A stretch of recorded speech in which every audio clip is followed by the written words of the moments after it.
Hey everyone, today I'm going to teach you how to schedule an event in Microsoft Outlook. Without any further ado, let's get started. First, open your Microsoft Outlook app and log into your account. This will load all your emails and give you access to Outlook's full range of features, including the calendar function we'll be using to schedule your event. Once your emails have loaded, navigate to the calendar menu.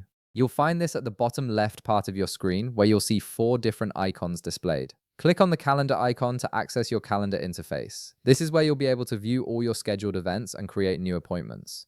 Now that your calendar menu is open, direct your attention to the top left part of your screen. You'll notice a section labeled New. This is where you'll initiate the process of creating your event. Click on New Appointment and an appointment window will pop up on your screen. This window is where you'll configure all the details for your scheduled event. In the appointment window, start by adding a title for your event. Make it descriptive so attendees immediately understand what the meeting or event is about. Next, set the start time and end time using the date picker. This ensures everyone knows exactly when the event begins and how long it will last, helping them plan their schedules accordingly. After you've configured the basic details, click on Invite Attendees. This action transforms your simple appointment into a meeting request that others can join. Several new fields will appear, including the required and optional attendee fields. The required field is for people who must attend, while optional is for those whose presence would be helpful but isn't essential. Add your event attendees by typing their email addresses or selecting them from your contacts list. Once you've added all your attendees, simply click on Send.